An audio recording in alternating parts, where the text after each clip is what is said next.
अवतार 2009 की एक साइंस फिक्शन फिल्म है। इस फिल्म में पृथ्वी से कुछ प्रकाश वर्ष दूर पेंडोरा नामक ग्रह की एक अनोखी दुनिया को दिखाया गया है। ये कहानी साल 2154 की है, जब पृथ्वी पर आबादी 3 गुना ज्यादा बढ़ चुकी है। रिसोर्सेस खत्म हो चुके हैं, लेकिन तकनीक अभी भी तेजी से आगे बढ़ रही है और अपनी इसी तकनीक को और अधिक विकसित करने के लिए पृथ्वीवासियों को अनऑब्टेनियम धातु की जरूरत होती है, जो कि पृथ्वी पर मौजूद नहीं है। यह उन्हें पृथ्वी से दूर पेंडोरा नामक ग्रह पर मिलेगा। अब हमें इस कहानी के मेन कैरेक्टर जेक सली को दिखाया जाता है, जो कि अपने दोनों पैरों से अपाहिज है। दरअसल पहले जेक एक सेलर था और एक अभियान के दौरान वह अपने पैरों से अपाहिज हो गया। जेक का एक जुड़वा भाई भी है, जिसका नाम टॉम सली है। जैक उसे टॉमी कहकर बुलाता है। टॉमी एक साइंटिस्ट है जो रिसोर्स डेवलपमेंट एडमिनिस्ट्रेशन (RDA) के लिए काम करता है। इनका काम पेंडोरा ग्रह पर जाकर वहां से अनऑब्टेनियम धातु को पृथ्वी पर लाना है। लेकिन एक दिन कुछ गुंडे पैसे के लालच में टॉमी को मार देते हैं, जिसके बाद कंपनी जेक से संपर्क करती है और उसे पैसे का लालच देकर पेंडोरा पर जाने के लिए राजी कर लेती है। यहां से स्टोरी 5 साल 9 महीने और 22 दिन आगे बढ़ती है, जहां हमें जेक और उसके साथ पेंडोरा जाने वाले अन्य लोगों को क्रायोस्लीप यान में दिखाया जाता है। दरअसल पेंडोरा की यात्रा के दौरान वे इसमें ही सोते हैं। यहां सभी लोग हाइबरनेशन स्लीप में होते हैं, जिससे उनकी बॉडी पर कोई इफेक्ट नहीं पड़ता, उनकी उम्र नहीं बढ़ती है। ये जिस एज में पृथ्वी से निकलते होते हैं, जागने पर वे खुद को उसी एज में पाते हैं। पेंडोरा पहुंचने पर सभी को एक मास्क दिया जाता है, ताकि वे पेंडोरा के एनवायरनमेंट में जिंदा रह सकें। अब सभी को पेंडोरा पर RDA के लैब में ले जाया जाता है। इसके बाद कहानी में एंट्री होती है मेन विलेन की, जो RDA के कॉरपोरेशन सिक्योरिटी डिटेल का हेड है, और इसका नाम है माइल्स कॉरिच। कॉरिच सभी को पेंडोरा पर हर कदम सावधान रहने की सलाह देता है। अब यहां जैक की मुलाकात नॉर्म से होती है और यहां उसे पता चलता है कि नॉर्म का काम अवतार बनकर पेंडोरा पर रहने वाले क्रीचर्स से घुलना मिलना होता है, ताकि वह पेंडोरा पर माइनिंग के लिए पेंडोरा वासियों को मना सके और उन्हें अनऑब्टेनियम मिल सके। पेंडोरा पर रहने वाले लोगों को नावी कहा जाता है। बेसिकली यह पृथ्वीवासियों से काफी पिछड़े हुए हैं। यहां इंसान और नावी के DNA को मिलाकर अवतार बनाया जाता है, जिसमें काफी खर्च आता है। अवतार बनाने की प्रक्रिया धरती से ही शुरू हो जाती है, इसलिए जब जैक का भाई टॉम मर जाता है तो उसकी जगह जैक को यहां लाया जाता है। टॉम और जैक सगे भाई होते हैं, इसलिए उनका DNA काफी हद तक एक दूसरे से मिल रहा होता है, जो कि अवतार बनने के लिए इंपॉर्टेंट होता है। अब यहां लैब में जैक की बॉडी के साथ अवतार का ट्रांसफॉर्मेशन किया जाता है। इसके लिए डॉक्टर ग्रेस ऑगस्टिन जैक को एक हाइपर स्लीप में सुला देती है और वह जैक के दिमाग को उसके अवतार के साथ कनेक्ट कर देती है। जैसे ही जैक का दिमाग अपने अवतार के साथ कनेक्ट होता है, उसका अवतार जाग जाता है। वह इंसानों से काफी अलग दिख रहा होता है। वह अपने पैरों पर भी खड़ा हो जाता है। इससे जैक का अवतार काफी ज्यादा एक्साइटेड हो जाता है और वह लैब से बाहर निकलकर दौड़ने व उछल कूद करने लगता है। यहां हमें यह पता चलता है कि जब इंसानी शरीर हाइबर स्लीप में होता है, तभी अवतार उससे कनेक्ट हो पाते हैं। अगर किसी वजह से इंसान जाग गया तो अवतार सो जाता है, और अगर अवतार जागता है तो इंसानी शरीर को सोना होता है।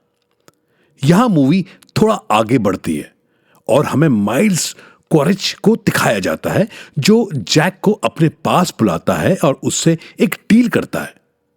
दरअसल यहां पर कॉरिच जैक से कहता है कि नावियों के पास बहुत अधिक मात्रा में अनऑब्टेनियम है।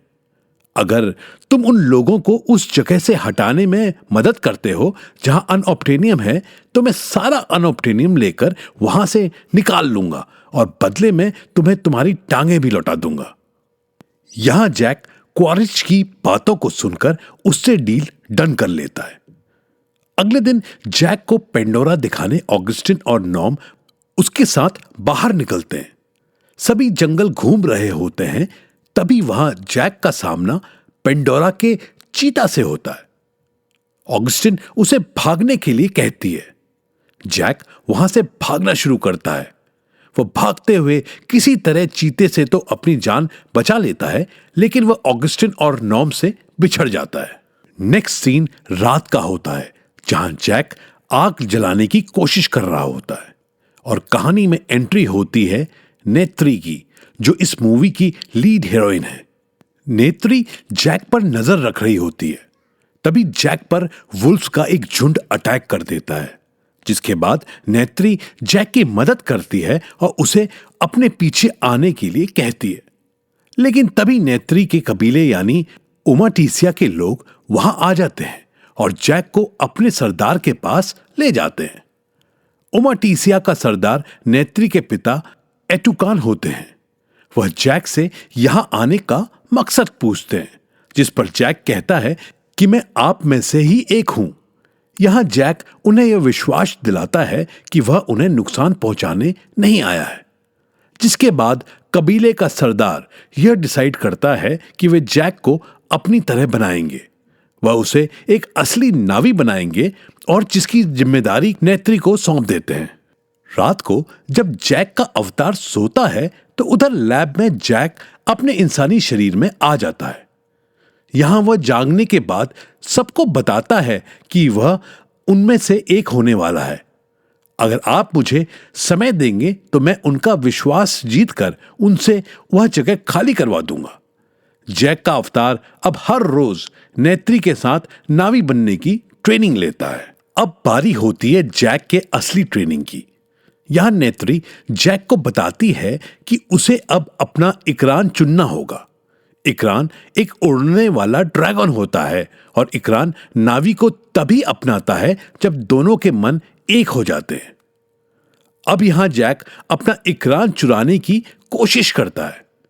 बहुत ही ज्यादा मशक्कत करने के बाद जैक को अपना इकरान मिल जाता है। जब जैक और नेत्री अपने अपने इकरान के साथ आसमान की ऊंचाइयां छू रहे होते हैं, तभी अचानक उनके पीछे वहां का सबसे बड़ा इकरान पड़ जाता है, जिसका नाम टोरुक मक्टो होता है। दोस्तों, यहां आपको मूवी का एक जबरदस्त आइकॉनिक सीन देखने को मिलता है। टोरुक उन पर अटैक करने लगता है, मगर किसी तरह जैक और नेत्री अपनी जान को बचा लेते हैं।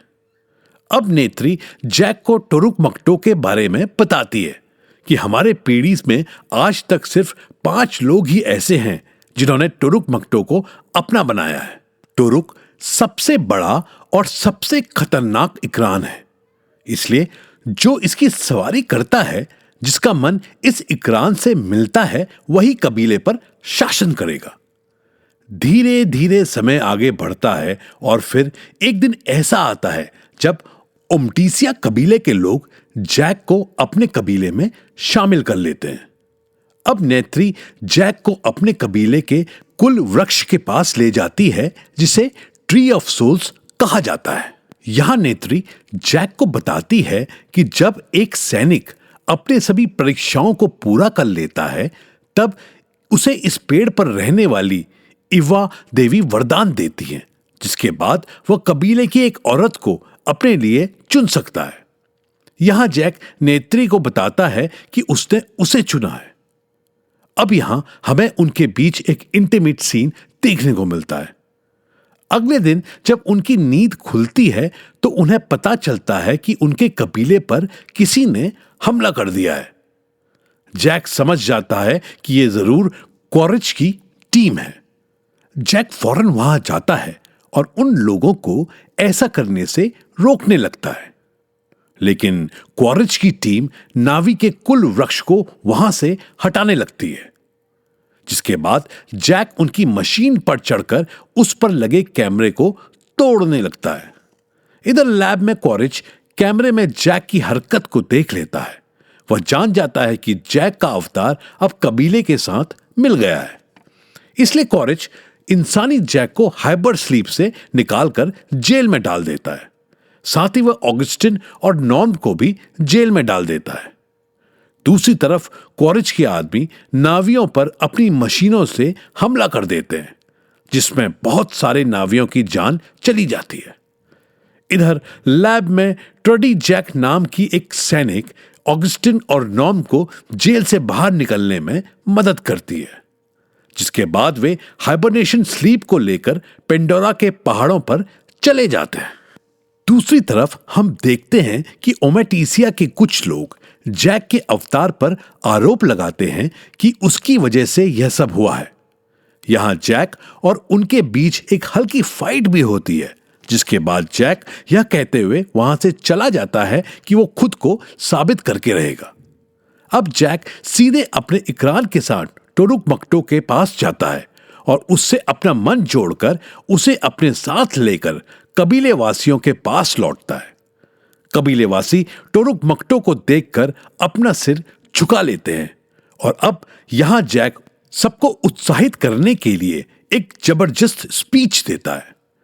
जैक की स्पीच से सभी नावी एक बार फिर से जोश से भर जाते हैं और वे क्वारिच के आदमियों का सामना करने के लिए तैयार हो जाते हैं। अगले दिन जंग की तैयारियां होती हैं। पेंडोरा पर रहने वाले सभी कबीले एक साथ मिलकर पृथ्वीवासियों का सामना करने के लिए तैयार हो जाते हैं। अब यहां दोनों ही टीमों में जबरदस्त फाइट होती है।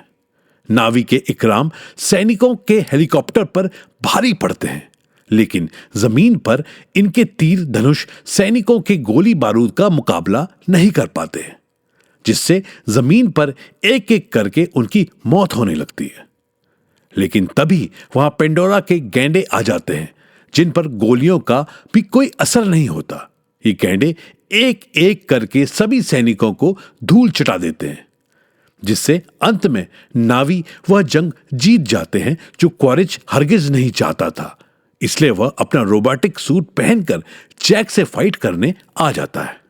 यहां दोनों के बीच फाइट हो रही होती है, तभी नेत्री आकर क्वारिच के सीने पर तीर मार देती है, जिससे उसकी मौत हो जाती है। यहां पर एक हैप्पी एंडिंग होती है। जैक अपनी एक वीडियो रिकॉर्ड करता है, जिसमें वह बताता है कि वह यह शरीर छोड़ने वाला है और अब वह पेंडोरा वालों के साथ ही रहेगा। अंत में हमें यह पता चलता है कि जैक ने इव्या देवी की ताकत से अपने असली शरीर को अवतार के अंदर ट्रांसफर करवा दिया है। दोस्तों, इस मूवी का यहीं पर दी एंड होता है। क्वारिच मरा नहीं है, वो अब भी जिंदा है। जानेंगे हम अवतार 2 द वे ऑफ वाटर की एक्सप्लेनेशन में। Thanks for watching.